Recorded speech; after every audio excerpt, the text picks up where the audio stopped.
Electrostatics electrostatics से पूछ लो पहले।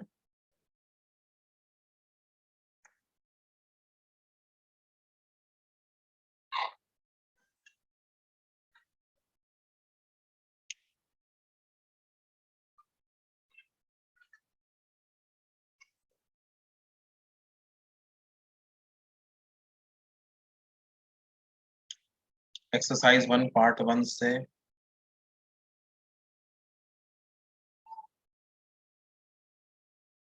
A5 A6 A7 A8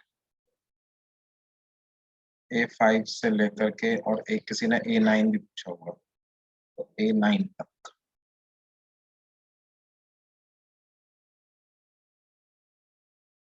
और ये सारे एक साथ मत लिख दो भैया, रुको रुको, पार्ट 1 के लिख दो पहले, ठीक है।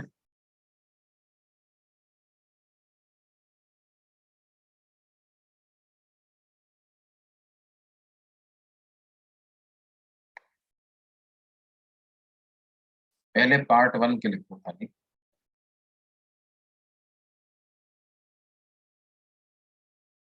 B2 B3 B6 B10 B11 B3 में भी डाउट।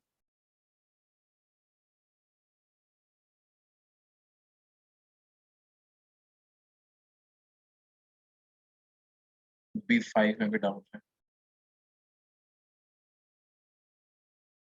ठीक है, ये जो स्क्रीन पे क्वेश्चन लिखे हुए हैं इसके अलावा कोई डाउट है? B7 B8 B9 में भी डाउट, B12 में भी डाउट।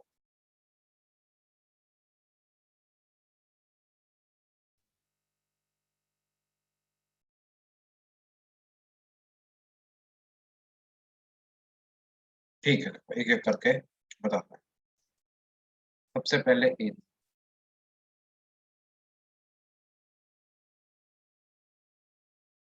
A3 में क्या दिया हुआ है?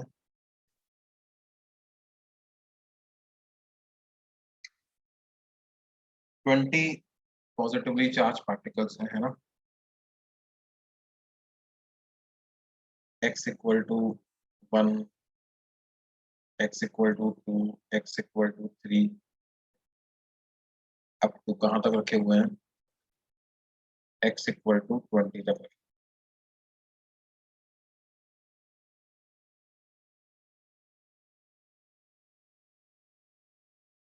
पहले पार्टिकल का चार्ज है 1 माइक्रोकूलम, दूसरे का है 8 माइक्रोकूलम, तीसरे का है 27 माइक्रोकूलम, और इस तरह से चलता जाता है।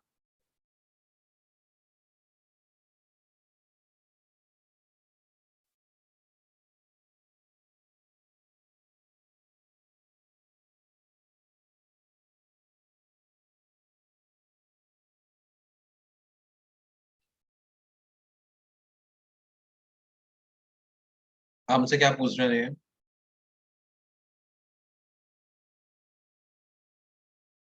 1 कूलम का चार्ज एक ओरिजिन पे रखा हुआ है, उस पे लगने वाला फोर्स कैलकुलेट कर। तो सबके सब उसको रिपेल ही तो कर रहे होंगे, सबके सब उसको क्या कर रहे होंगे? रिपेल ही कर रहे हैं। सारे फोर्स का मैग्नीट्यूड लिख के ऐड कर देते हैं। तो ये 1 माइक्रोकूलम वाला कितना फोर्स लगा रहा होगा? के Q1 Q2 डिवाइडेड बाई 1 का स्क्वायर। ये 8 माइक्रोकूलम वाला कितना लगा रहा होगा? के Q1 into Q2 divided by 2 का स्क्वायर। 27 माइक्रोकूलम वाला कितना लगा रहा होगा? के Q1 Q2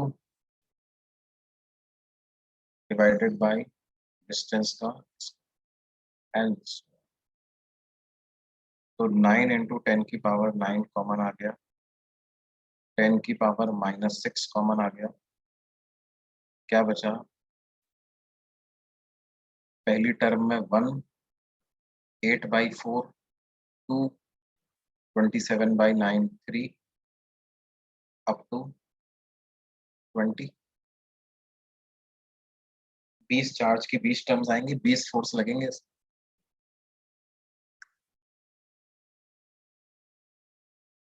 कर लोगे?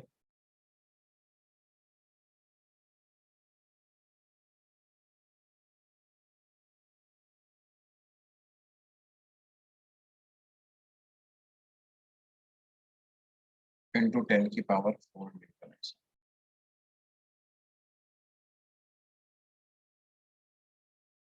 उसके बाद है A5। ये समझ में आ गया? A3 समझ में आ गया नहीं?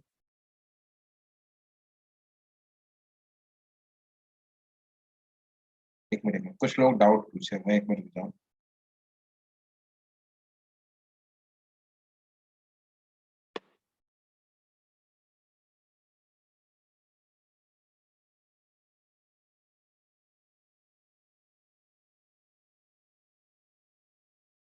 हाँ,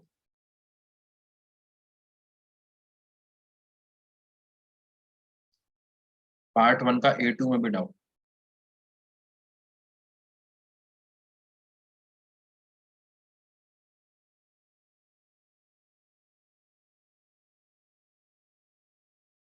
ठीक है बच्चों, फिर A2 कर।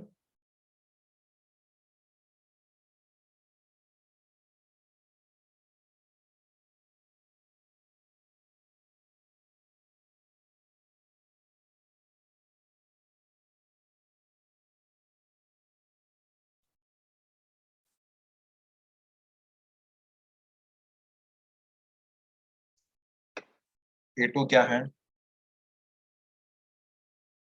टू पॉइंट चार्जेस 20 माइक्रोकूलम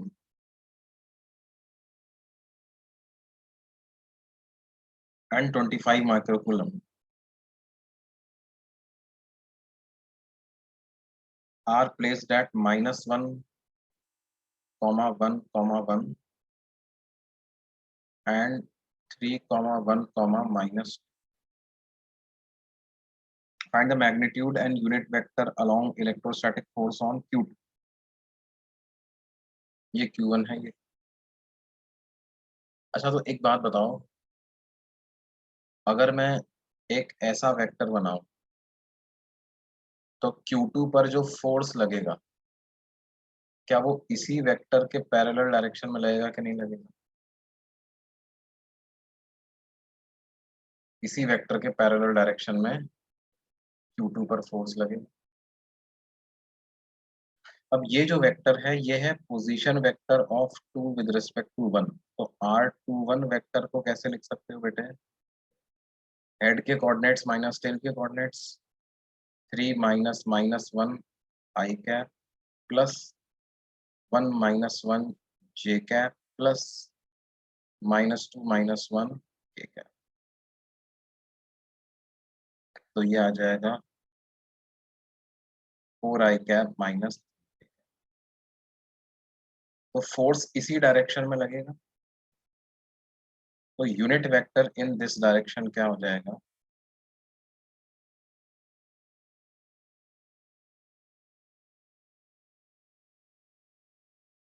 ये हो जाएगा 4 आई कैप -3 के कैप अपॉन √4 स्क्वायर प्लस -3 का स्क्वायर।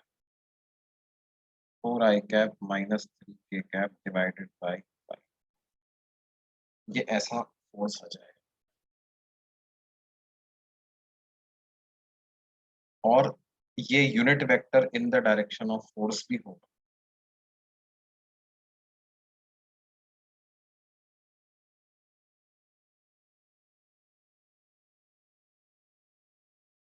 अब अगर आपको फोर्स वेक्टर लिखना है तो आप क्या करोगे? उसका मैग्नीट्यूड अलग से लिख देते हैं, K Q1 Q2। तो 20 into 10⁻⁻6 multiplied by 25 into 10⁻⁻6 divided by इनके बीच की डिस्टेंस का स्क्वायर। और देखो, इनके बीच की डिस्टेंस वाला वेक्टर यही तो है, और इसका मैग्नीट्यूड ही इनके बीच की डिस्टेंस, और R21 वेक्टर का मैग्नीट्यूड ही इनके बीच की डिस्टेंस है। वो है under root of 4 square plus 3 square यानी 5। तो 5 का स्क्वायर, 25 से 25 कैंसिल हो जाएगा। 90 इंटू 2 180 इंटू 10 की पावर -3, ये फोर्स का मैग्नीट्यूड आ जाएगा बेटा, या 0.18 न्यूटन। ये बात समझ में आती भाई सबको?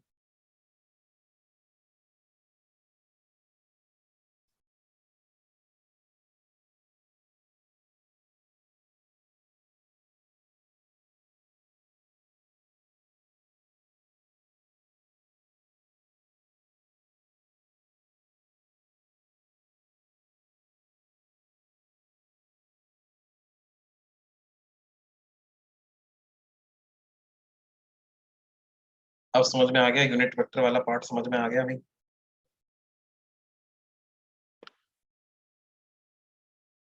उसके बाद A5 से लेकर के A9 तक सारे डाउट, अलग अलग व्यक्तियों को अलग अलग डाउट है। देखिए सुनिए क्या है।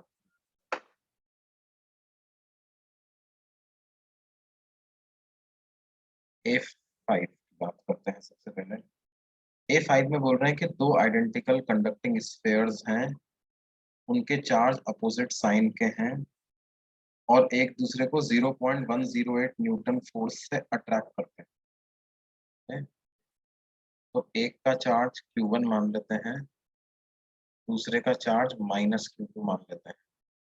तो जो इनके बीच में फोर्स का मैग्नीट्यूड दिया हुआ है 0.108, उसको क्या लिखूंगा, K Q1, और इसका भी मैग्नीट्यूड ही आएगा फोर्स के मैग्नीट्यूड में, तो डिवाइडेड बाय इनके बीच की डिस्टेंस का स्क्वायर। कितनी दूरी पे रखा रखा गया है इनको, 0.5 मीटर। 0.5 मतलब 1/2 होता है, 1/2 का स्क्वायर इज 1/4, ऊपर जाएगा तो 36। तो 0.108 is equal to 36 into 10⁹ into Q1 into.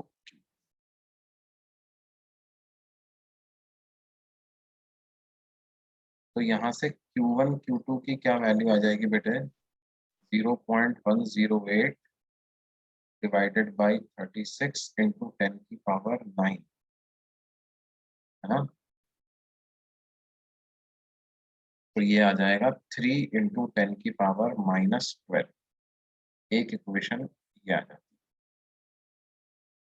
दूसरी इक्वेशन क्या करें, ये बोल रहे हैं कि अब इनको कंडक्टिंग वायर से कनेक्ट कर दिया और उस वायर को हटा देते हैं। जब चार्ज फ्लो होना बंद हो जाता है तो उस वायर को हटा देते हैं। तो देखो हमने एक बात पढ़ी थी कि क्योंकि ये आइडेंटिकल स्फेयर है ना, पहली लाइन में लिखा हुआ है आइडेंटिकल स्फेयर है, तो क्या होगा, चार्ज आधा आधा हो जाएगा इनके पास। तो दोनों के पास चार्ज Q1 -Q2/2 हो जाएगा।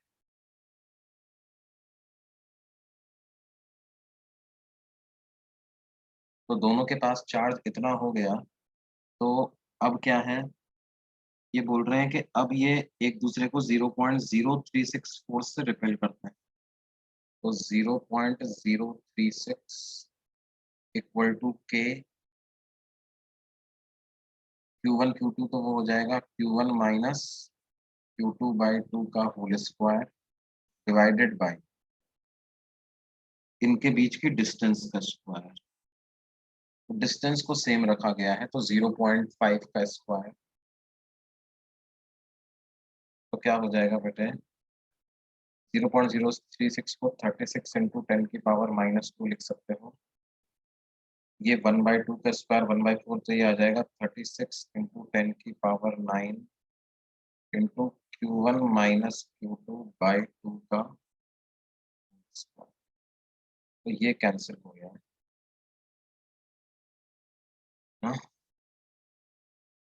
36 इंटू 10⁻³ बनेगा ये इसका। तो क्या आ जाएगा, यहाँ से आ जाएगा Q1 -Q2 का होल स्क्वायर की वैल्यू आ जाएगी 4 इंटू 10⁻⁻, या Q1 -Q2 को कितना लिखेंगे बेटे, 2 इंटू 10⁻⁻6। ये इक्वेशन नंबर 2 है।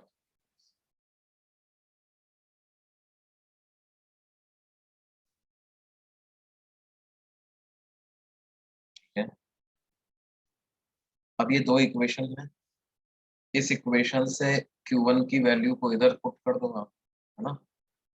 तो Q1 को लिख दो Q2 प्लस 2 इंटू 10 की पावर माइनस, Q1 को लिख दो Q2 प्लस 2 इंटू 10 की पावर -6 और इस इंटू Q2, ये बराबर आ जाएगा 3 इंटू 10 की पावर -12। तो Q2 का स्क्वायर प्लस 2 इंटू 10 की पावर -6 इंटू Q2 -3 इंटू 10 की पावर -12 इज 0। इसको आप फैक्टराइज कर लो, 3 इंटू 10 की पावर -6 Q2 माइनस 10 की पावर -6 Q2 -3 इंटू 10 की पावर -12 इक्वल टू 0। क्या आ जाएगा, Q2 कॉमन आया, Q2 प्लस 3 इंटू 10 की पावर -6 -10 की पावर -6 कॉमन आया, तो Q2 प्लस 3 इंटू 10 की पावर इक्वल टू 0। तो Q2 की वैल्यू 2 आ जाएंगी, या तो 10 की पावर -6 या तो -3 इंटू 10 की पावर -6। और अगर Q2 10 की पावर -6 आ गया, इसका मतलब Q1 आ जाएगा 3 इंटू 10 की पावर -6। और अगर Q2 -3 इंटू 10 की पावर -6 आ गया, तो Q1 भी आ जाएगा कितना, -10 की पावर -6। अब चार्ज मैंने माने थे Q1 और -2, तो एक 10 की पावर -6, दूसरा एक 3 इंटू 10 की पावर -6, दूसरा -10 की पावर -6।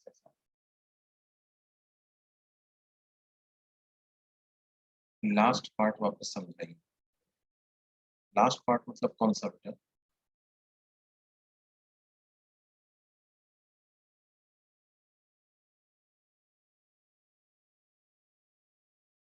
Q1 माइनस Q2/2 कैसे आया? अरे ये तो चार्जिंग बाई कंडक्शन में पढ़ा था ना हमने, कि टोटल चार्ज इक्वली डिवाइड हो जाता है,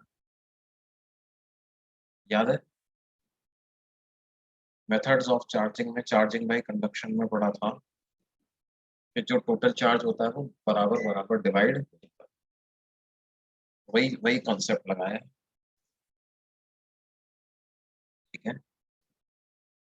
अब देखिए,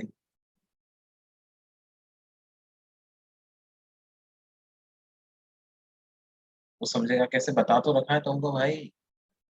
अरे यार, समझने की क्या बात है उसमें। मैंने बताया था ना, चार्ज तब तक फ्लो होगा जब तक कि टोटल चार्ज बराबर नहीं हो जाता। तो दोनों के पास इनिशियल टोटल चार्ज कितना था, Q1 माइनस Q2। ये टोटल चार्ज था, टोटल चार्ज तो सेम ही रहेगा, लेकिन एक पे अलग था, दूसरे पे अलग था। कनेक्ट करने के बाद क्या होगा, यही जो टोटल चार्ज है ये उतना ही रहेगा, लेकिन आधा आधा डिवाइड हो जाएगा। अब क्या होगा, आधा।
ओके बेटे, देखो इसके बाद हम बात करेंगे क्वेश्चन नंबर A6 की। क्वेश्चन नंबर A6 क्या है भाई, इसमें बोल रहे हैं two small sphere each of mass 0.1 gram and carrying charge 10⁻⁹ coulomb are suspended by threads of equal length from the same point, ठीक है।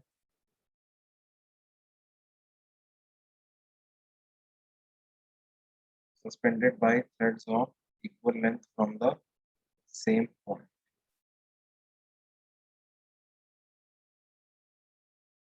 The distance between the centers of the spheres is 3 centimeter.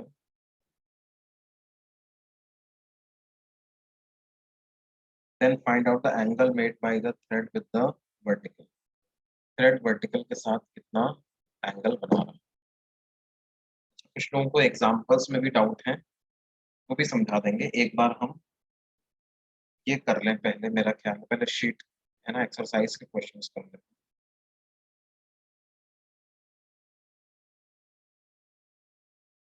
अब देखो, किसी भी एक पर force balance कर दो, तो जैसे टेंशन यहाँ लग रहा है और इलेक्ट्रोस्टैटिक फोर्स ऐसे लगेगा, mg नीचे लगेगा, इनके बीच का एंगल थीटा है, तो वर्टिकल के साथ एंगल पता लगाना है, तो यहाँ भी वर्टिकल लाइन बना दो, तो ये एंगल आधा हो जाएगा, तो थीटा बाई 2, इधर भी एंगल हो जाएगा थीटा बाई,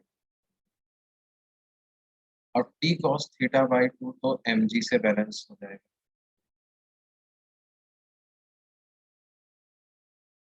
और टी साइन थीटा बाई 2 जो है वो बैलेंस होगा किससे, इस इलेक्ट्रोस्टैटिक फोर्स। तो इसका मतलब tan थीटा बाई 2 की क्या वैल्यू आ जाएगी बेटे, f अपॉन m। अब f की वैल्यू सब्स्टिट्यूट कर देते हैं, k q1 q2, चार्जेस हमें कितने दिए हुए हैं, 10 की पावर -9 कूलम, 10 की पावर -9, तो 10 की पावर -9 इंटू 10 की पावर -9 डिवाइडेड बाई इनके बीच की डिस्टेंस का स्क्वायर, तो 3 इंटू 10 की पावर -2 का होल स्क्वायर, के q1 q2 by r multiplied by mg। मास 0.1 ग्राम है, तो 0.1 इंटू 10 की पावर -3 कितना किलोग्राम, इंटू जी करें तो 10 से मल्टीप्लाई करें, तो ये क्या आ जाएगा बेटे, न्यूमरेटर में 9 इंटू 10 की पावर -9 तो लिखा ही, डिनोमिनेटर में क्या आ जाएगा, 9 इंटू 10 की पावर -4, और 0.1 से 10 कैंसिल हो जाएगा, तो 10 की पावर -3, तो 9 से 9 कैंसिल हो जाएगा, तो ये 1/100 आ जाएगा ना बेटे। तो थीटा बाई 2 की क्या वैल्यू आ गई, tan इनवर्स 1/100, और tan इनवर्स 1/100 बताया हुआ है हमें, ये 0.6 डिग्री के बराबर है, यानी थीटा की वैल्यू 1.2 डिग्री के बराबर, थीटा आ जाएगा कितना, 1.2। ये बात समझ में आती है?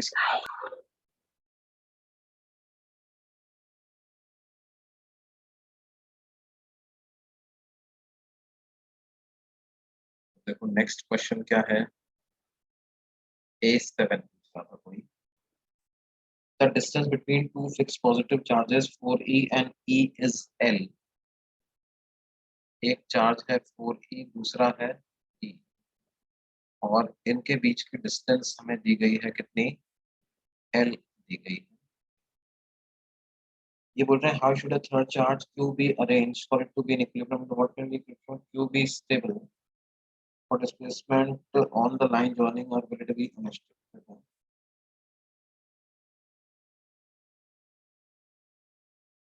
थीटा बाई 2 ही पूछा है क्या बेटा, angle made by thread with the vertical, तो हाँ 0.6 डिग्री है, हाँ, इसको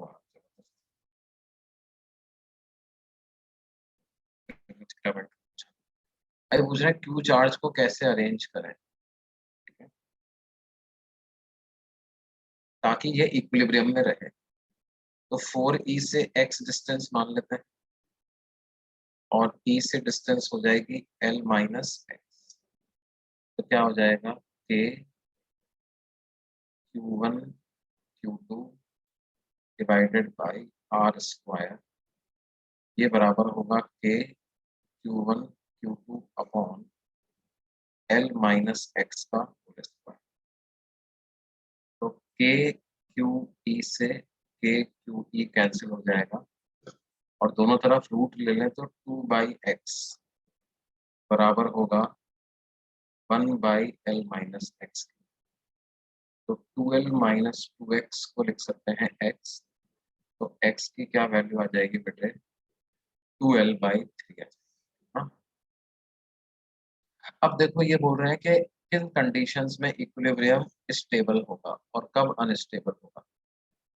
तो देखो जैसा कि हम यहाँ पे देख पा रहे थे कि अगर हम 12/3 डिस्टेंस पे 4e से एक चार्ज को रखते हैं तो वो इक्विलिब्रियम में तो आ जाएगा।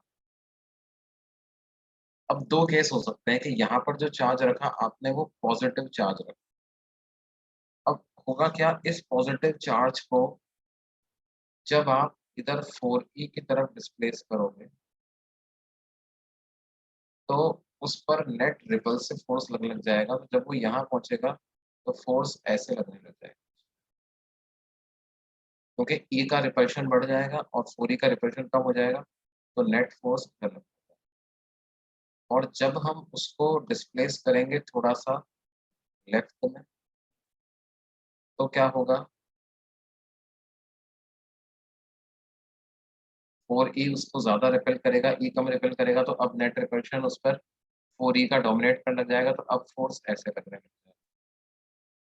तो इस पॉजिटिव चार्ज को जब आप राइट में डिस्प्लेस करते हो तो फोर्स लग जाता है लेफ्ट में, जब लेफ्ट में डिस्प्लेस करते हो तो फोर्स लग जाता है राइट में।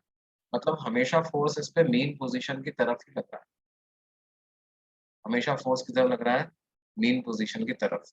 तो पॉजिटिव चार्ज का इक्विलिब्रियम तो स्टेबल होगा, लेकिन ध्यान दो उसकी जगह अगर मैं नेगेटिव चार्ज रख देता, है ना, इक्विलिब्रियम में वो भी रह जाता इस 12/3 डिस्टेंस पर, वो भी इक्विलिब्रियम में रह जाता, ठीक है? लेकिन उसका इक्विलिब्रियम स्टेबल नहीं होता। क्या है, यहाँ पर ध्यान दो दोनों का फोर्स का मैग्नीट्यूड बराबर है, जितने मैग्नीट्यूड से 4e खींच रहा है उतने मैग्नीट्यूड से e भी खींच रहा है। लेकिन जब हम इस चार्ज को राइट में डिस्प्लेस करेंगे तो क्या होगा, जो e है वो ज्यादा मैग्नीट्यूड से पुल करने लगेगा और 4e का पुल कम हो जाएगा, तो नेट फोर्स और राइट में आ जाएगा। और उसी तरह से जब हम इसको लेफ्ट में डिस्प्लेस करेंगे तो क्या होगा, 4e का पुल ज्यादा हो जाएगा, e का पुल कम हो जाएगा, तो नेट फोर्स उस पर और इतना। तो नेगेटिव चार्ज का इक्विलिब्रियम जो है वो कैसा है, अनस्टेबल। और पॉजिटिव चार्ज का इक्विलिब्रियम कैसा है, stable। ये बात समझ में आई बच्चों?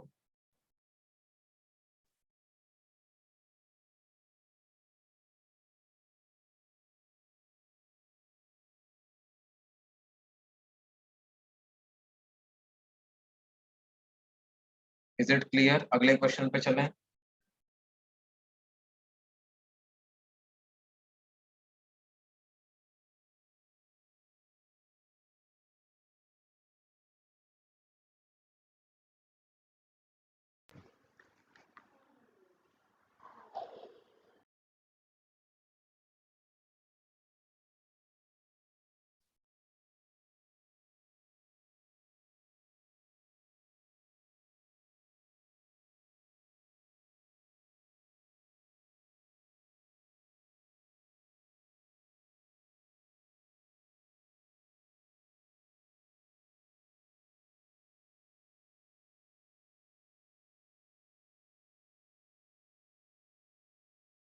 अगले क्वेश्चन पे, अगला क्वेश्चन क्या है, A8।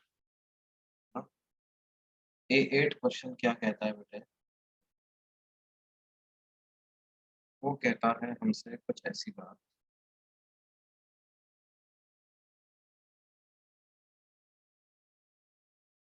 तीन चार्जेस हैं, ईच ऑफ वैल्यू क्यू हैं, इक्विलेटरल ट्राइंगल की वर्टाइसेस पे रखे।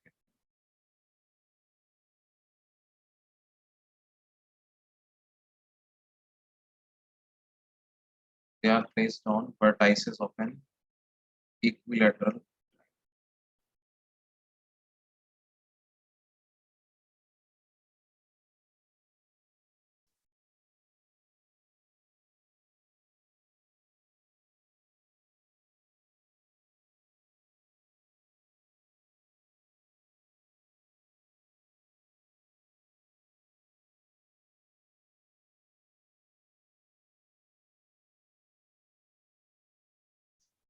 देखो ये बोल रहे हैं कि अगर ये जो सेंटर ऑफ द ट्राइंगल है, इस सेंटर ऑफ द ट्राइंगल पर अगर मैं एक चार्ज रख दूं कितना, -q, तो फिर ये जो कॉर्नर वाले चार्जेस हैं इनका क्या होगा? ये बाहर की तरफ चले जाएंगे, अंदर की तरफ आएंगे, किस तरह से मूव करेंगे? तो देखो इसका तरीका क्या है पता लगाने का, कि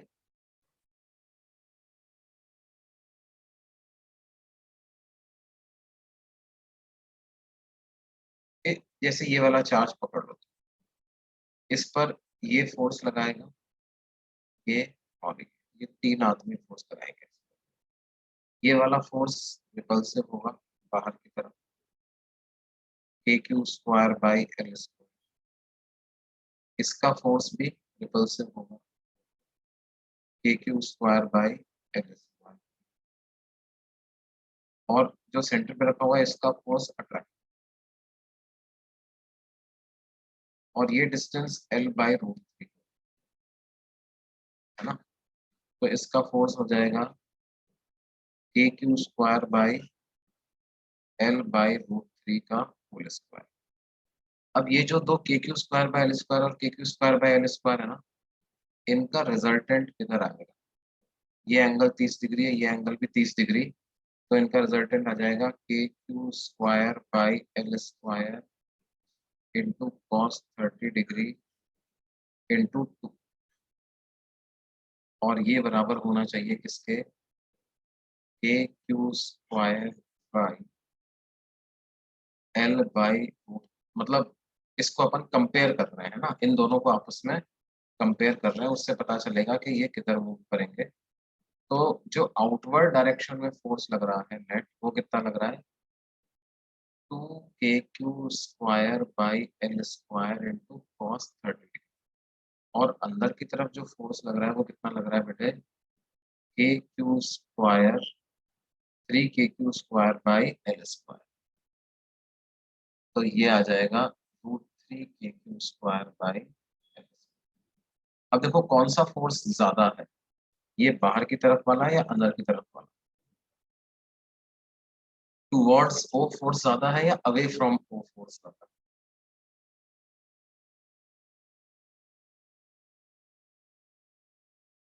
विच force is greater in magnitude? Towards O वाला ज्यादा, है ना? तो अगर यहाँ -q चार्ज रख दिया, तो कॉर्नर वाले सारे चार्जेस पे नेट फोर्स अंदर की तरफ लगने लगेगा, है ना।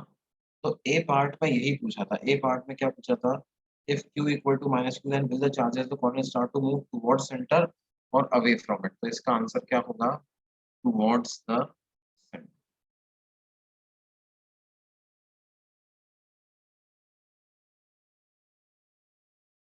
और बी पार्ट क्या है, उसमें क्या पूछ रहे हैं?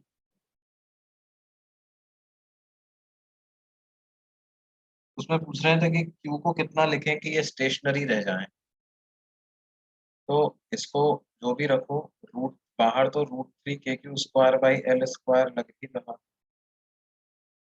और मान लेते हैं कि कुछ कैपिटल Q रखते हैं, तो KQ into mod Q divided by L/√3 का होल स्क्वायर फॉर इक्विलिब्रियम।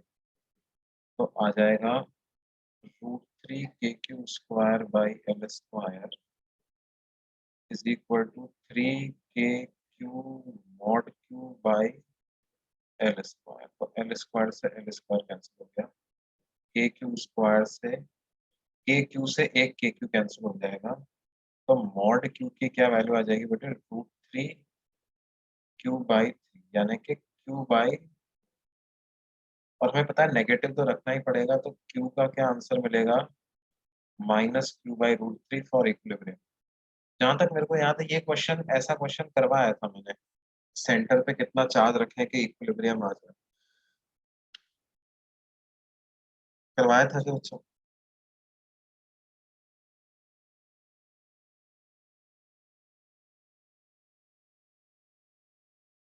करवाया था, कुछ लोगों को तो याद आ गया।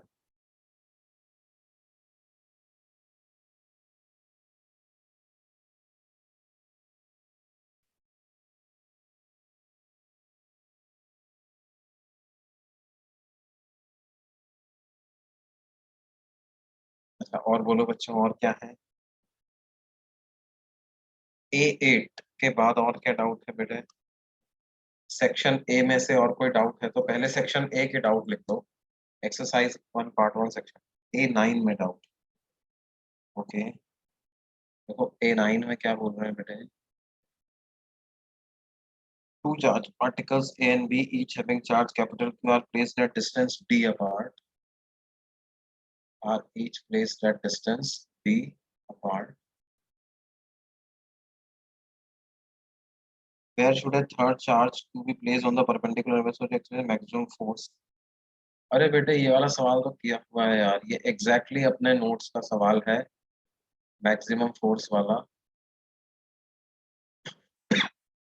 ए की जगह d/2 डाल दो तो तुम्हारा आंसर भी आ जाएगा। ये स्मॉल r की वैल्यू आ जाएगी, बताता हूँ, d/2 ऐसी वैल्यू आ जाएगी। हाँ वही डिफरेंशिएशन वाला क्वेश्चन है ये तो। ठीक है, write the expression of force in terms of r and then do this dF/dr equal to 0। Force जब आप निकालोगे तो मैं बता भी देता हूँ कितना आ जाएगा, वो आ जाएगा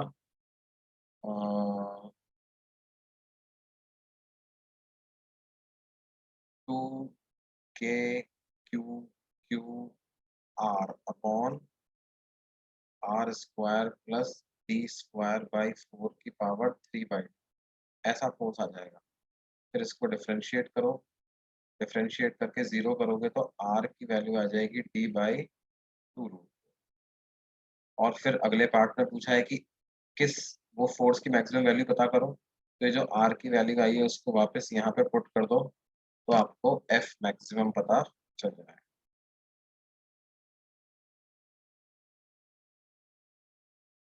और बोलो बेटे।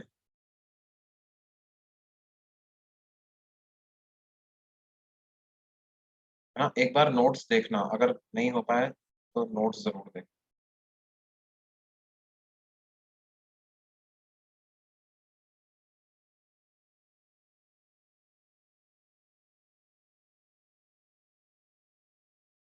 और बोलो भाई, सेक्शन ए हो गया, सेक्शन बी। सेक्शन बी से बताओ क्या क्या डाउट्स थे, मैं एक बार पीछे जाके देखता हूँ।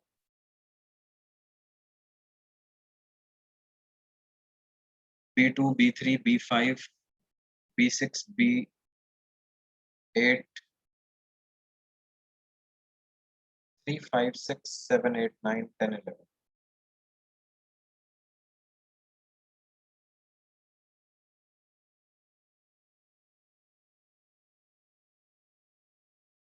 B2 B3 देखो, पहले इतने देखते हैं, B2 देखते हैं पहले। देखो इस तरह की प्लेट्स दी हुई हैं। यार ये सवाल तो मैंने करवाया है तुम्हारी क्लास में, है भाई? B2 तो करवाया है भाई, कितने लोगों को याद है?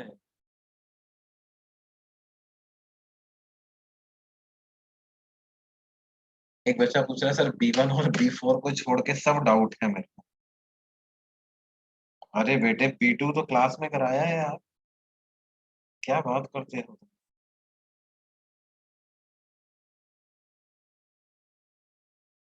भाई हमने किया था ये, B0 स्पीड है, इलेक्ट्रिक फील्ड नीचे की तरफ है तो टाइम लगेगा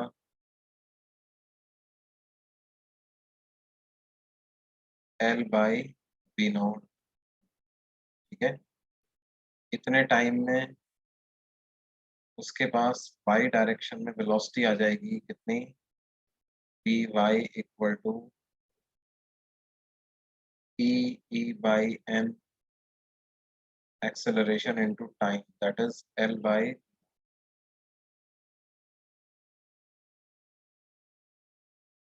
बिल्कुल भाई, देखो एक बच्चे ने कितनी अच्छी बात लिखी है। एक बच्चे ने बड़ी अच्छी बात लिखी, उसने कहा है सर कई सारे क्वेश्चंस नोट्स के जैसे हैं, बच्चे रिवाइज नहीं कर रहे हैं। बिल्कुल सही बात। लेकिन मैं बोलूंगा ये बात तो क्या है, बच्चे बुरा मान जाते हैं, अरे सर तो डाउट ही नहीं बता रहे हैं। देखो बेटे, अब हमें ये वाला एंगल पता लगाना। तो टेन थीटा की क्या वैल्यू आ जाएगी बेटे? B Y divided by B naught. तो वी वाई आ जाएगा E E L by M B naught square. ये आप इन सब की वैल्यू पुट कर दो और ये आंसर। अच्छा, एक बच्चे ने डाउट पूछा था कि सर इसके एक से ज्यादा मेथड भी पॉसिबल है क्या? और एक से ज्यादा मेथड इसका पॉसिबल नहीं बेटा, इस पर्टिकुलर सवाल में तो नहीं है, है ना? इस पर्टिकुलर सवाल में तो एक से ज्यादा मेथड पॉसिबल नहीं है। तुम किस मेथड की बात कर रहे हो? तुम्हारे दिमाग में कोई है तो बताओ।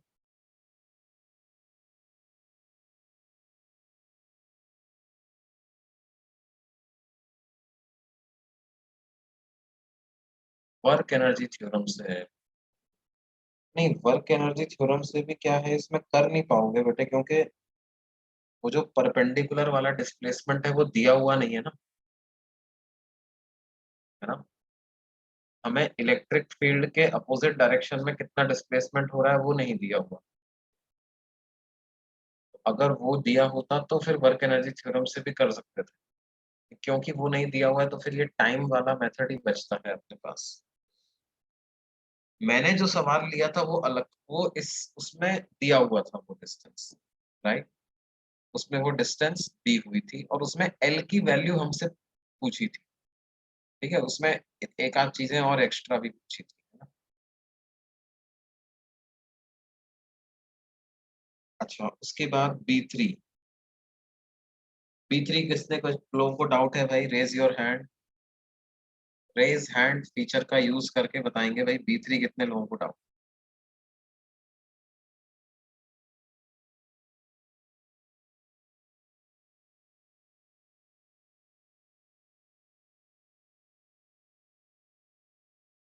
किसी को नहीं है? बी फोर कितने लोगों को डाउट है? अब इसी तरह से डिस्कस करूंगा। बी4 कितने लोगों को डाउट है? Raise your hand. इसमें रेज हैंड का ऑप्शन है ना तुम्हारे?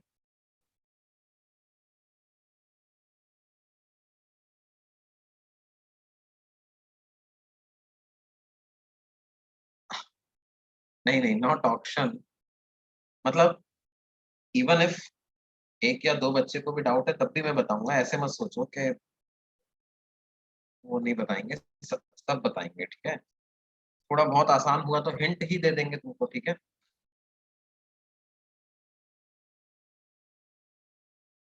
हाँ, तो बोलो भाई। बी थ्री, बी थ्री में डाउट है? नहीं है, बी थ्री डाउट है। इतनी देर तक तुम क्या सोच रहे थे भाई? पूछ लो। 4 माइक्रोकूलम का चार्ज है और एक चार्ज है कितना? -64 माइक्रोकूलम का चार्ज। ठीक है, इस तरह के दो चार्जेस दिए हुए हैं। Are held at separation of 90 centimetre, है ना? 90 सेंटीमीटर के सेपरेशन को इन पर दिया held. Locate the points on the line AB or on its extension where the electric field is zero. अब देखो, let us analyze where electric field can be zero.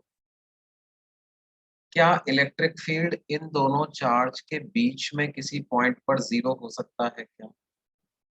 Let us see. Let us consider a point like this. इस point पर ये जो 4 microcoulomb charge है, ये किस direction में इलेक्ट्रिक फील्ड प्रोड्यूस करेगा? राइट और लेफ्ट? ए पॉइंट पर 4 माइक्रोकूलम की वजह से इलेक्ट्रिक फील्ड की डायरेक्शन क्या होगी? Right, very good. और ए पॉइंट पर -64 माइक्रोकूलम की वजह से इलेक्ट्रिक फील्ड की डायरेक्शन क्या होगी? At point A due to -64 it will also be towards right, है ना? पॉजिटिव चार्ज अपने से अवे, नेगेटिव चार्ज अपनी तरफ। तो इसका मतलब क्या है? इस रीजन में तो, इस वाले रीजन में तो इलेक्ट्रिक फील्ड जीरो नहीं हो सकता, यहाँ पे पॉसिबल नहीं। ठीक है, लेफ्ट में जाते हैं। लेफ्ट में क्या है? 4 माइक्रोकूलम वाला किधर प्रोड्यूस करेगा? अपने से अवे, यानी लेफ्ट। -64 माइक्रोकूलम किधर प्रोड्यूस करेगा? अपनी तरफ, यानी तो इधर जीरो होने का पॉसिबिलिटी है। और यहाँ आएंगे तो -64 माइक्रोकूलम अपनी तरफ, 4 माइक्रोकूलम अपने से अवे। लेकिन इधर एक दिक्कत है, यहाँ पे क्या है देखो, मैग्नीट्यूड जीरो होने के लिए दोनों का मैग्नीट्यूड बराबर भी तो होना चाहिए।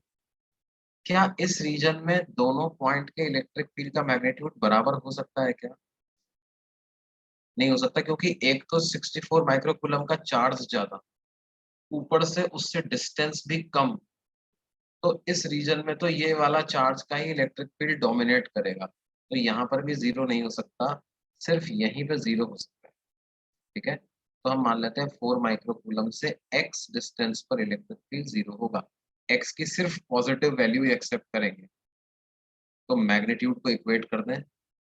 4 माइक्रोकूलम की वजह से इलेक्ट्रिक फील्ड का मैग्नीट्यूड हो जाएगा k q divided by x का स्क्वायर, और -64 माइक्रोकूलम की वजह से इलेक्ट्रिक फील्ड का मैग्नीट्यूड हो जाएगा k 64 microcoulomb divided by 90 plus x का होल स्क्वायर। अच्छा देखो क्या है इस क्वेश्चन में, I am being careless with units, है ना, यूनिट्स पे ध्यान नहीं दे रहा हूँ मैं। जो आ रही है centimetre microcoulomb as it is put करता जा रहा हूँ। क्यों? क्योंकि जो भी गलती एलएचएस में कर रहा हूँ वही आरएचएस में भी कर रहा हूँ, है ना? तो क्या है, फर्क नहीं पड़ेगा, माइक्रोकूलम से माइक्रोकूलम कैंसिल हो जाएगा। ये सेंटीमीटर स्क्वायर है तो इधर भी सेंटीमीटर स्क्वायर है, कोई दिक्कत नहीं है, के से के कैंसिल हो जाएगा।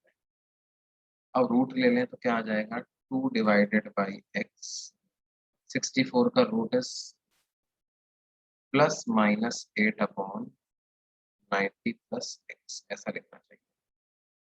तो 2 4 8, तो 90 प्लस एक्स की वैल्यू क्या आएगी, +-, तो 90 plus x equal to 4x, और 90 plus x equal to -4x। तो यहाँ से आएगा x इक्वल टू 30 सेंटीमीटर, और यहाँ से तो x की नेगेटिव वैल्यू आएगी -18 सेंटीमीटर, उसको हम एक्सेप्ट नहीं करेंगे। यही आंसर होगा। समझ में आई बात बच्चों?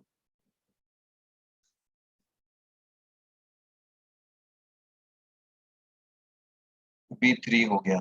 उसके बाद B4, B4 कितने लोगों को डाउट है भाई? B4,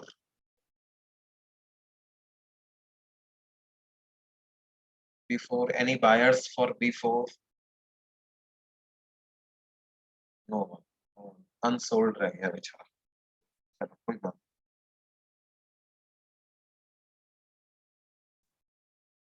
उसके बाद B5,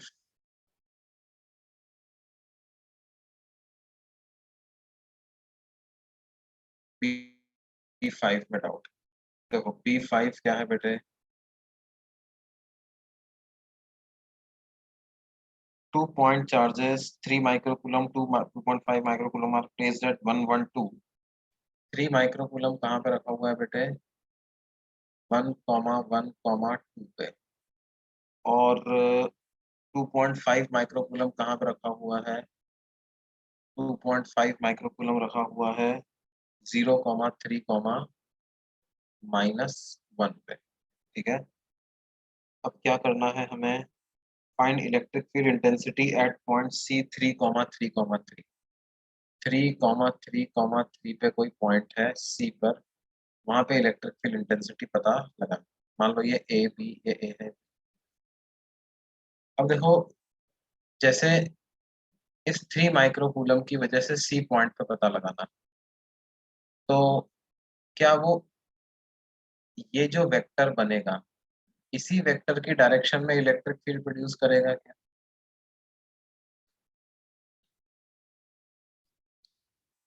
है ना। अब इस वेक्टर को मैं R1 वेक्टर अगर बोल देता हूँ, तो R1 वेक्टर क्या है? हेड का कोऑर्डिनेट माइनस टेल का कोऑर्डिनेट्स। तो 3 - 1 i cap plus 3 - 1 j cap plus 3 - 2 k cap. तो ये R1 वेक्टर कितना आ जाएगा बेटे? 3 - 1 यानी 2 i cap plus 2 j cap plus k cap. ऐसा R1 वेक्टर आ जाएगा। R1 वेक्टर का मैग्नीट्यूड कितना आ जाएगा? √2² प्लस 2² प्लस 1²। तो R1 का मैग्नीट्यूड हो जाएगा 2 2 4 4 8 और 1 9, 9 का रूट है 3। तो R1 का मैग्नीट्यूड 3 आ गया। ठीक है।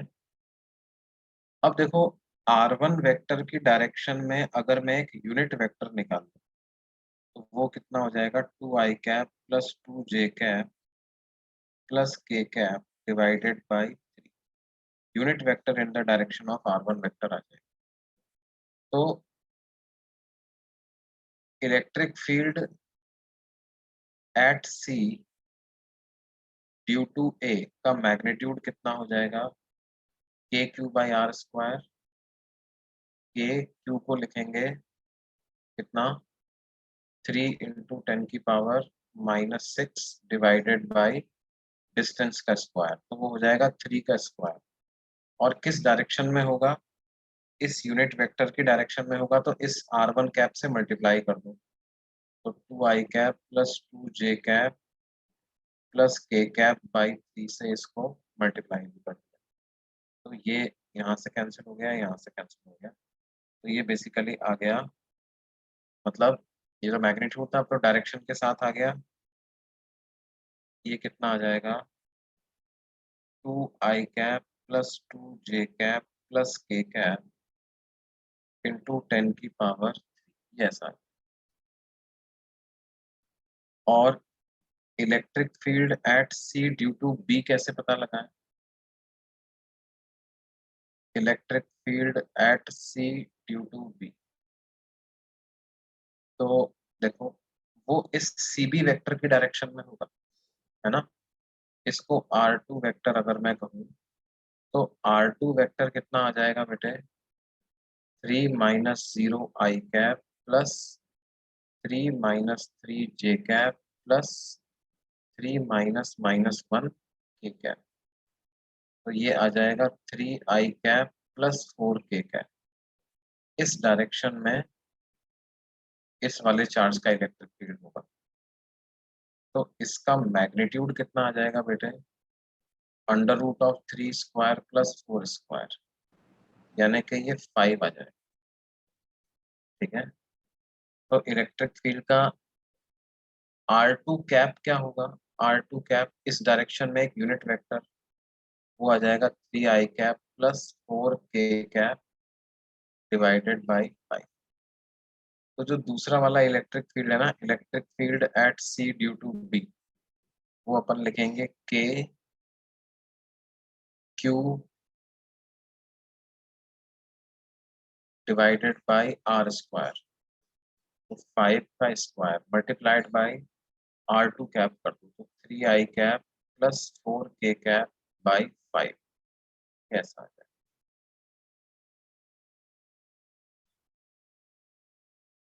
ठीक है।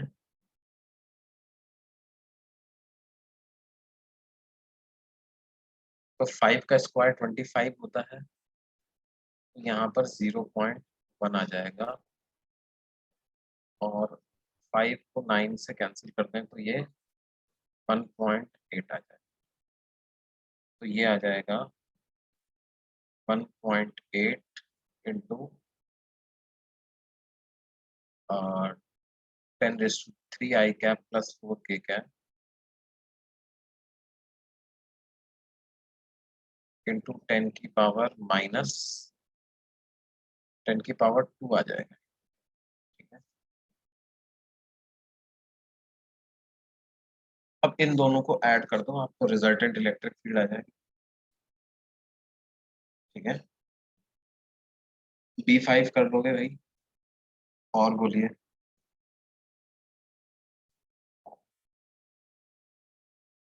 B6, B6 doubt. देखो B6 में क्या किया बेटे, हाँ B6 बिल्कुल कर सकते हो, कोई दिक्कत नहीं है। देखो ये एक हॉलो स्फीयर दिया हुआ। अच्छा, क्या मैं ये बोल सकता हूँ कि इस हॉलो स्फीयर की वजह से सेंटर पे इलेक्ट्रिक फील्ड कितना होगा, ये बता सकते हो क्या तुम? व्हाट इज द जीरो होगा, है ना, हर तरफ से बराबर बराबर चार्ज है तो नेट इलेक्ट्रिक फील्ड जीरो हो जाएगा। शाबाश, ये तो तुमने बता ही दिया। अब देखो यहाँ पर एक छोटा सा कोई इसका पार्ट है जिसका एरिया है डी, मान लेते हैं उसका चार्ज है डी, इस पूरे का चार्ज है क्यू। तो ये चार्ज जो है वो आर रेडियस के स्फेरिकल सरफेस पर यूनिफॉर्मली फैला हुआ है। तो चार्ज पर यूनिट एरिया क्या हो जाएगा, Q/4πr²। और इस चार्ज पर यूनिट एरिया को डी ए लिख दूंगा तो इस डी ए एरिया का चार्ज आ जाएगा। तो डी क्यू की वैल्यू आ जाएगी Q/4πr² इंटू डी ए, ये ऐसा आ जाएगा।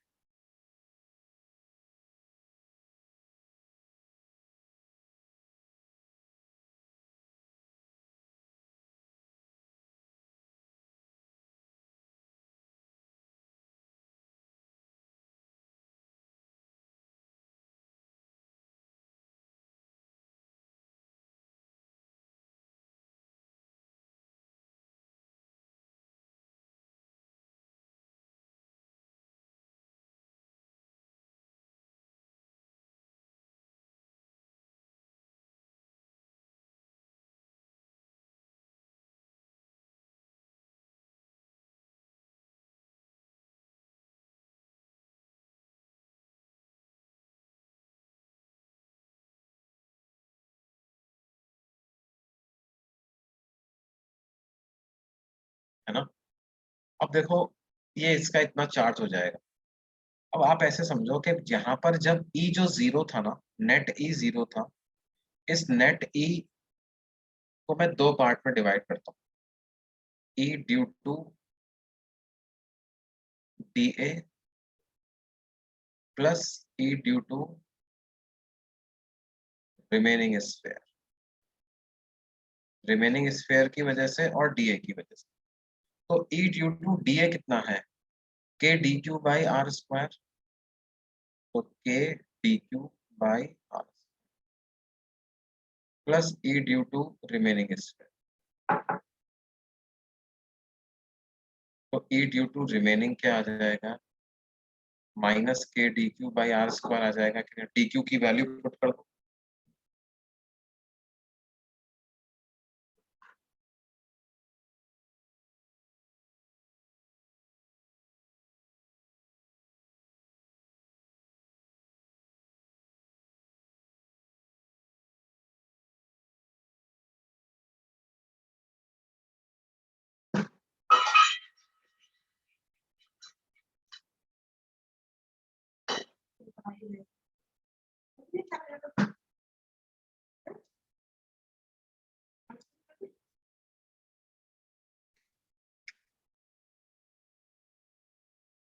और बोलिए भाई, इसके बाद क्या डाउट है?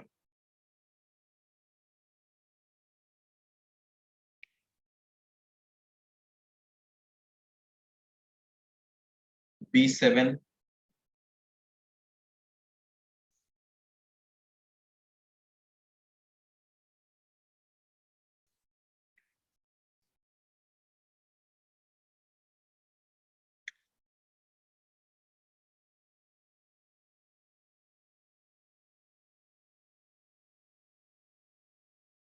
B10 देखो, B10 में क्या दिया हुआ है बेटे?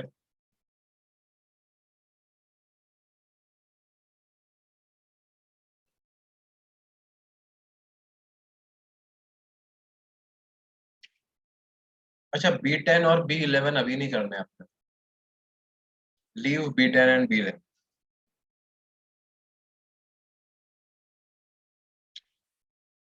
ये इस फेयर से संबंधित है, इनको छोड़ो। B12 का ए। ओके देखो, इनफाइनाइटली लॉन्ग वायर है,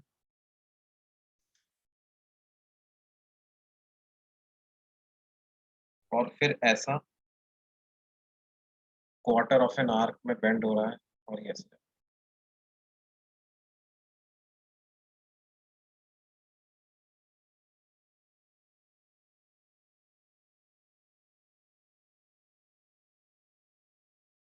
अब देखो, ये सेमी इनफाइनाइट वायर, ये भी सेमी इनफाइनाइट वायर।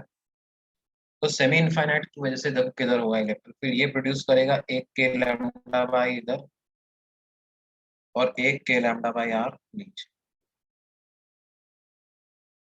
और इधर वाला जो सेमी इनफाइनाइट वायर है, वो प्रोड्यूस करेगा के लैम्डा बाई आर ऊपर, और एक के लैम्डा बाई आर इस तरफ। तो यानी ये सेमी इनफाइनाइट और सेमी इनफाइनाइट, ये दोनों तो एक दूसरे का इफेक्ट को कैंसिल कर देंगे। अब बचा क्या? सिर्फ ये वाला पोर्शन। तो ये प्रोड्यूस करेगा कुछ इस डायरेक्शन में, और उसका क्या फॉर्मूला होता है? 2 k lambda by R sine theta by 2 को साइन 90 डिग्री बाई, तो आ जाएगा 2 k lambda by R into sine 45 degree. Sine 45 degree is 1/√2, तो resultant will be √2 k lambda by. समझ में आया भाई?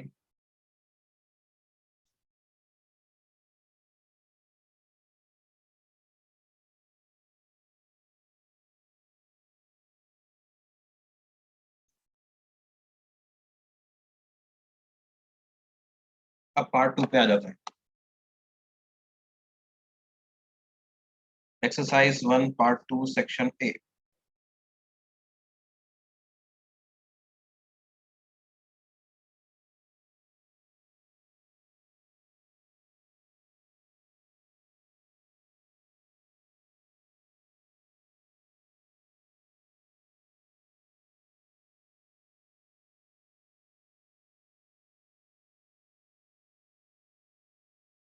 A1,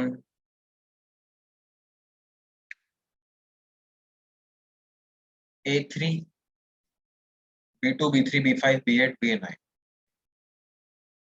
A3, B1, B2, B3, B5, B8, B9।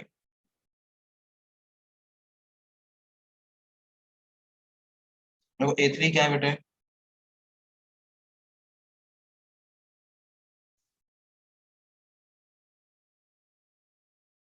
एक 40 माइक्रोकूलम, एक 20 माइक्रो, -20 माइक्रोकूलम। अभी कितना फोर्स लगा रहे हैं? के 40 microcoulomb into 20 microcoulomb divided by R²।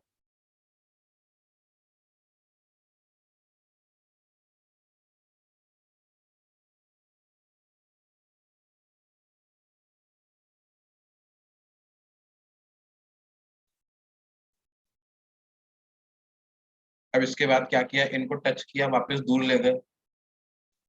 तो हमने कहा था टोटल जितना भी चार्ज है शुरू में, वो बराबर बराबर डिस्ट्रीब्यूट हो जाएगा। तो 40 और -20 को ऐड करोगे तो कितना आता है? 20। 20 का आधा होता है 10। तो बाद में दोनों के पास 10-10 माइक्रोकूलम का चार्ज बचेगा। तो अब कितना फोर्स हो जाएगा? F' के into 10 microcoulomb into 10 microcoulomb divided by इनके बीच की डिस्टेंस का स्क्वायर। F/F' करोगे तो 800/100 आएगा। यानी एफ डैश की क्या वैल्यू आ जाएगी, f/8। ये बात समझ में आती है भाई?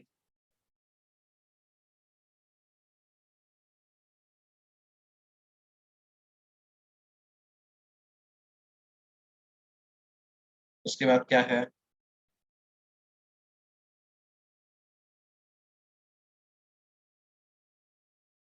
B1 B2 B3 तीनों पूछते हैं। नाइस। B1।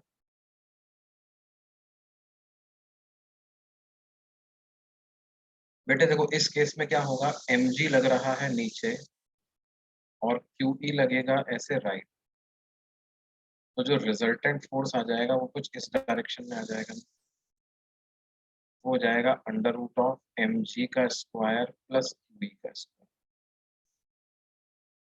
यहाँ से आप m कॉमन ले लो, तो हो जाएगा under root of g square plus QE/m का होल स्क्वायर। और ये जो क्वांटिटी बची है इसको g इफेक्टिव बोल दूंगा। इफेक्टिवली इतना g हो गया, तो होगा क्या, दो बात होंगी, एक तो इस सिंपल पेंडुलम की मीन पोजीशन चेंज हो जाएगी, ठीक है, और क्या होगा, अब उस पर फोर्स mg नहीं लग रहा होगा, इस डायरेक्शन में कांस्टेंट फोर्स लग रहा होगा mg इफेक्टिव। तो आप ऐसे मानो कि पूरी दुनिया आपकी टेढ़ी हो गई है ना, ग्रेविटी अब नीचे नहीं है, ग्रेविटी ऐसे, तो अब इस पॉइंट के अबाउट SHM करेगा ये। लेकिन टाइम पीरियड के फॉर्मूले में कोई चेंज थोड़ी आएगा, बस 2 पाई अंडर रूट L/G की जगह G इफेक्टिव रखना है, तो टाइम पीरियड हो जाएगा 2 pi under root L/G effective. और what is G effective? G effective is this, under root of G square plus QE/m का। समझ में आई बात भाई? अब B2 पे आते हैं।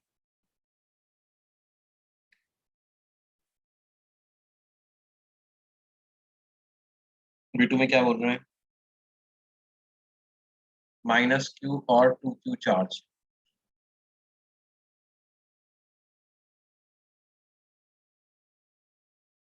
इलेक्ट्रिक फील्ड इंटेंसिटी जीरो कहाँ पे होगी, देखो इस में देखोगे तो दोनों राइट में प्रोड्यूस कर रहे होंगे, यहाँ जीरो नहीं हो सकती। इस वाले रीजन में तो क्या होगा, 2Q का ही फील्ड डोमिनेट करेगा, तो यहाँ पर भी जीरो नहीं हो सकती। हाँ इधर हो सकती है, -Q प्रोड्यूस कर रहा है अपनी तरफ, 2Q प्रोड्यूस कर रहा है अपने से अवे, है ना। इसका चार्ज छोटा है तो डिस्टेंस कम है, कंपनसेट हो जाएगा। इसका चार्ज ज्यादा है तो डिस्टेंस ज्यादा है, तो यहाँ पर मैग्नीट्यूड भी बराबर आ सकता है, डायरेक्शन तो अपोजिट है ही, तो to the left of -Q, ठीक है, बी आंसर इसका हो जाएगा। फिर B3 क्या बोल रहे हैं, मैक्सिमम इलेक्ट्रिक फील्ड पता करो। रिंग की वजह से मैक्सिमम इलेक्ट्रिक फील्ड किस डिस्टेंस पे होता है, पता किया था अपने लास्ट क्लास में, R/√2 पे होता है। Very good. अरे यार एक बच्चा टाइपिंग में बहुत अच्छा है, तुम √2 कैसे लिखते हो यार, मेरे को बस समझाओ।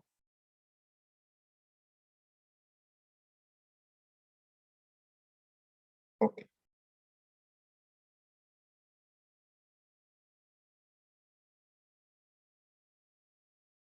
Okay okay. अब हमें बेसिकली क्या पता करना है, इस ई मैक्स की वैल्यू पता करनी है ना। तो जो ई का जनरल फॉर्मूला होता है वो क्या होता है, KQX/R² + X² की पावर 3/2, है ना। अब x की जगह R/√2 लिख दें, तो ई हो जाएगा KQ R/√2 / R² + R² 2 की पावर 3/2, तो 3R² / 2 की पावर 3/2।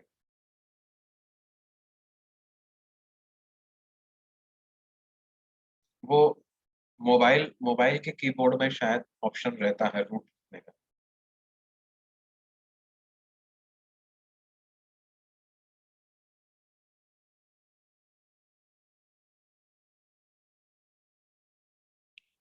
ये √2 इधर आ जाएगा और 3 की पावर 3/2 को इधर रखने दें, r³ और न्यूमरेटर में आ जाएगा 2 की पावर 3/, ठीक है। 2 की पावर 3/2 को 2√2 भी लिख सकते हैं, एक r तो r² रह जाएगा, तो इसको लिख सकते हो 2√2 डिवाइडेड बाय √2, और 3 की पावर 3/2 को लिख सकते हैं 3√3 r²।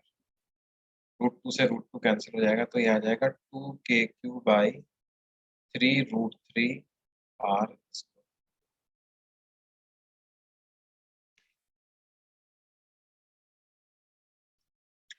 और बोलिए भाई B3 के बाद क्या था? B5, B8, B9।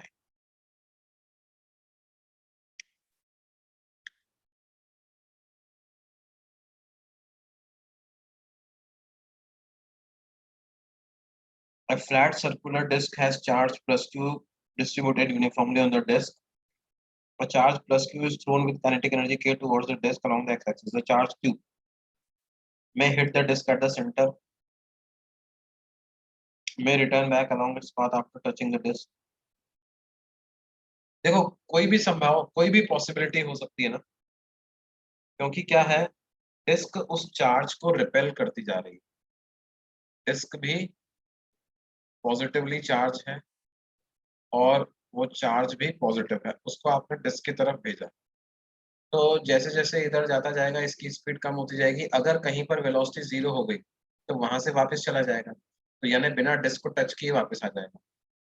अगर आपने बहुत ज्यादा काइनेटिक एनर्जी दे दी कि यहाँ तक पहुंचने के बाद भी वेलोसिटी 0 नहीं हुई तो टकराएगा, और अगर जस्ट यहाँ पे वेलोसिटी 0 हुई तो हम समझेंगे कि टच करके वापस आ गया, तो any of the above cases possible.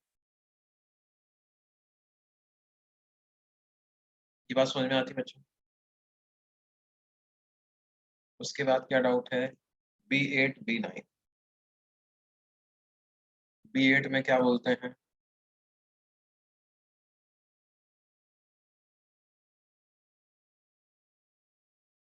B8 में हमको बोलते हैं कि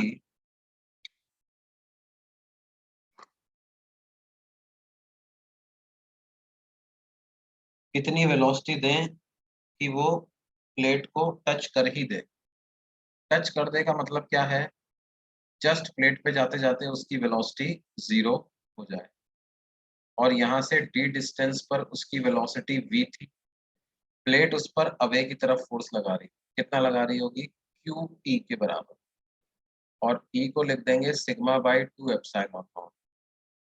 तो एक्सेलरेशन क्या आ जाएगा? फोर्स अपॉन मास, तो Q σ/2m ऐसा एक्सेलरेशन आ जाएगा। अब ये कांस्टेंट एक्सेलरेशन होगा, क्यों? क्योंकि शीट का इलेक्ट्रिक फील्ड कांस्टेंट होता है, तो हम v² = u² + 2 इक्वेशन लगा दें, v² = u² + 2a को लिख देंगे -Q σ/2m epsilon not * d। तो इसका मतलब v की क्या वैल्यू आ जाएगी बेटे? √Q σ d divided by m epsilon not.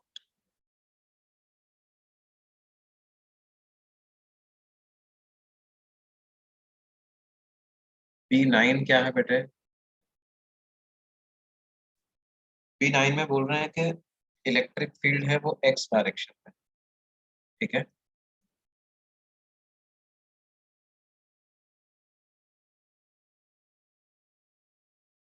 और एक 0.2 कूलम के चार्ज को x एक्सिस के साथ 60 डिग्री वाली लाइन के अलोंग मूव करवाने में, कितना मूव करवाने में? 2 मीटर मूव करवाने में 4 जूल का वर्क लगता है। तो E का मैग्नीट्यूड क्या होगा? यूनिफॉर्म इलेक्ट्रिक फील्ड है x डायरेक्शन में, है ना,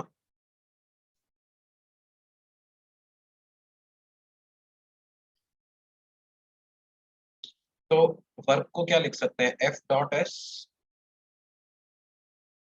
एफ को लिख सकते हैं Q E vector dot S, यानी Q E into S cos theta, और वर्क 4 जूल दिया हुआ है। क्यू को लिखते हैं 0.2, ई पता लगाना है, एस 2 मीटर है, थीटा 60 डिग्री, तो cos 60 इज 1/2, तो 2 से ये कैंसिल हो जाएगा, ई की वैल्यू आ जाएगी 4 डिवाइडेड बाई 0 पॉइंट, तो ये आएगा 40 बाई यानी 20 न्यूटन पर।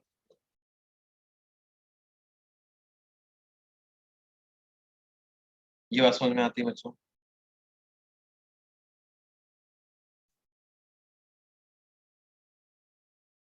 और बोलिए भाई, और क्या डाउट है?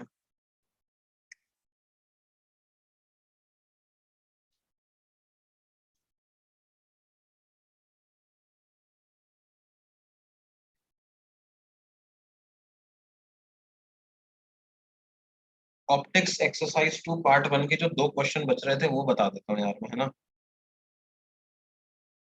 ऑप्टिक्स के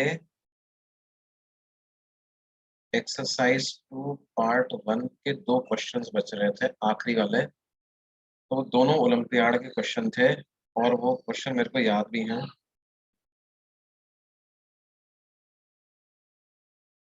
कि उन्होंने ये कहा था कि भाई एक कॉन्वेक्स लेंस है और उसका मैग्निफिकेशन अपने को पता लगाना था। देखो मैग्निफिकेशन का फॉर्मूला हम देखते हैं कि वो होता है v बाई, राइट। अब ध्यान दो,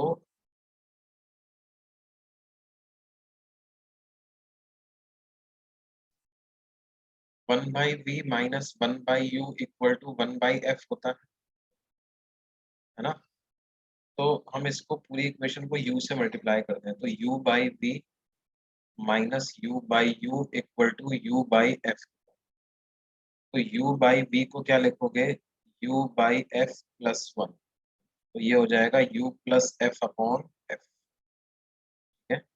या v बाई u की क्या वैल्यू हो जाएगी, f अपॉन u प्लस, तो ये हो गया f अपॉन u प्लस, ठीक है। अब कॉन्वेक्स लेंस के केस में रियल ऑब्जेक्ट है तो u नेगेटिव होता है, f पॉजिटिव होता है, तो u प्लस f बेसिकली क्या बताएगा, ऑब्जेक्ट और फोकस के बीच की डिस्टेंस बताएगा। तो m is inversely proportional to what, distance between object and nearest focus.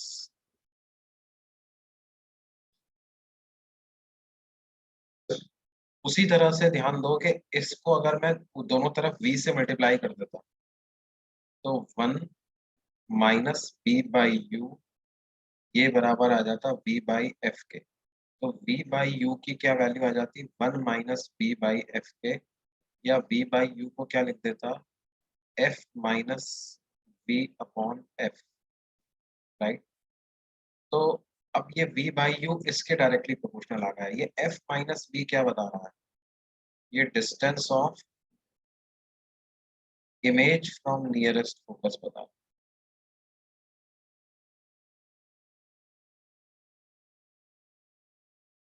Real image बनेगी यहाँ कहीं पे बनेगी, ये डिस्टेंस v है, ये डिस्टेंस f है, तो उसका मैग्नीट्यूड इस डिस्टेंस फ्रॉम, तो हम लिख सकते हैं magnification is also directly proportional to distance between image and nearest.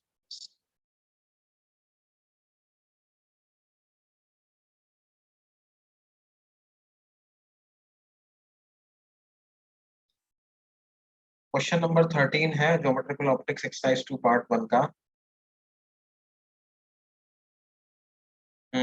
Yes बेटे, दिस इज क्वेश्चन नंबर 13। अब देखो कई लोग सोचेंगे कि साहब उसमें एक ऑप्शन ऐसा भी है, magnification is directly proportional to object distance from pole या इमेज डिस्टेंस फ्रॉम पोल। वो गलत है, राइट? Okay, this is 14।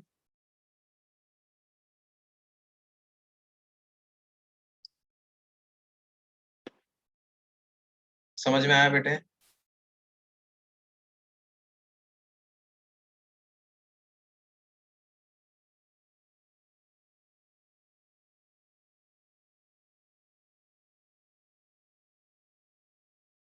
है ना? देखो, हम ऐसा नहीं बोल सकते कि, अच्छा, इस एक्सप्रेशन को देख के क्या बोल सकते हो, क्या m is directly proportional to v, ऐसा बोल सकते हो क्या? ये सही नहीं है। या ऐसा बोल सकते हो क्या m is inversely proportional to u, ये भी सही नहीं है।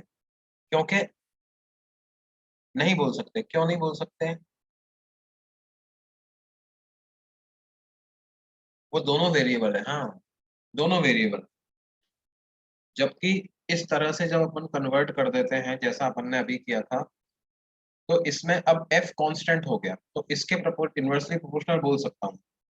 उसी तरह से इस वाले एक्सप्रेशन में भी f कांस्टेंट हो गया, तो इसके, हाँ, साइन, या तो मैग्नीट्यूड ऑफ मैग्निफिकेशन की बात कर रही थी ना। और इवन नेगेटिव भी आ रहा है तब भी उसको प्रोपोर्शनल तो बोल ही सकते हैं ना। Even if it is minus of that, you can say it is directly proportional, उसमें कोई दिक्कत नहीं।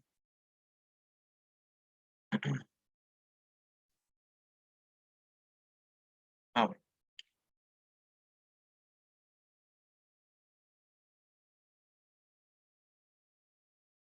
ठीक है बच्चों, फिर बाकी हम कल, अगली क्लास कल मिलते हैं। अच्छा, उस क्वेश्चन नंबर 12 कौन सा था यार, एक बार मेरे को याद दिलाओ, मैं शीट में देखता हूँ, जस्ट वेट। क्वेश्चन नंबर 12 क्या था?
हाँ हाँ हाँ, कल इलेक्ट्रोस्टैटिक्स, यस, कल इलेक्ट्रोस्टैटिक्स पढ़ेंगे।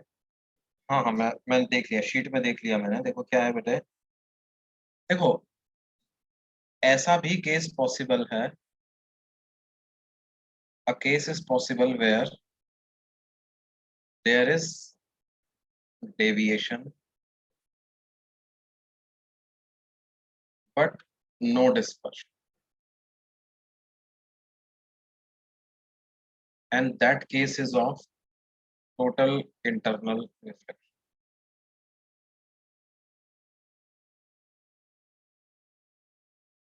Since incidence is from denser side,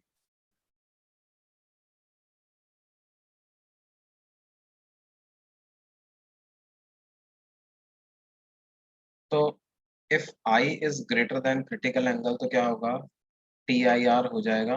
और TIR अगर हो गया तो सारी की सारी रेज ही फिर से पैरेलली ही रिफ्लेक्ट हो जाएंगी। तो उस केस में क्या हो गया बेटे, deviation is non zero but dispersion is right. तो इस वजह से क्या होगा, स्टेटमेंट 1 करेक्ट है,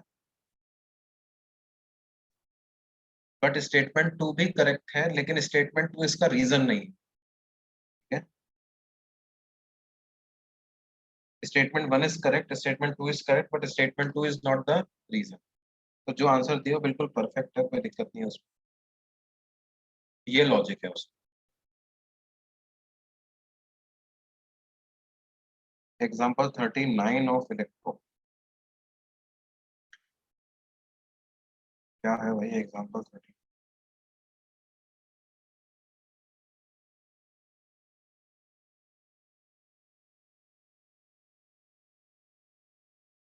अरे यार बेटा, मेरे पास जो शीट है उसमें तो क्या है, एक्सरसाइज ही एक्सरसाइज है। आप मेरे को व्हाट्सएप पे भेजो, फिर उससे मैं बता देता हूँ, ठीक है?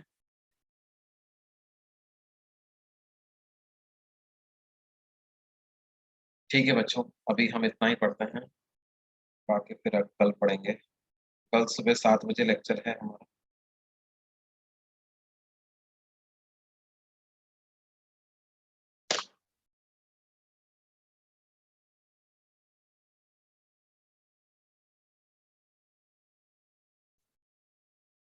Bye everyone.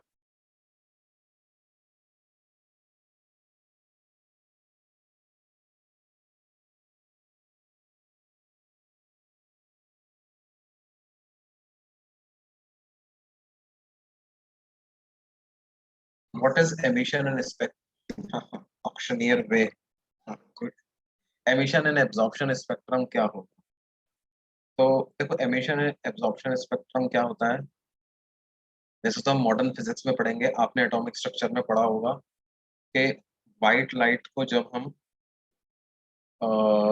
एक ऐसे हाइड्रोजन हाइड्रोजन के सैंपल से पास करते हैं, है ना, एच एटम्स के सैंपल से जब पास करते हैं किसको, व्हाइट लाइट को एच एटम्स के सैंपल से पास करते हैं, तो क्या देखते हैं कि जो उनमें से कुछ रेज एब्जॉर्ब हो जाती, कुछ रेज एब्जॉर्ब हो जाती है ना, तो जो रेज एब्जॉर्ब हुई उनको कहेंगे एब्जॉर्प्शन स्पेक्ट्रम, राइट? और इसका उल्टा होता है किसमें,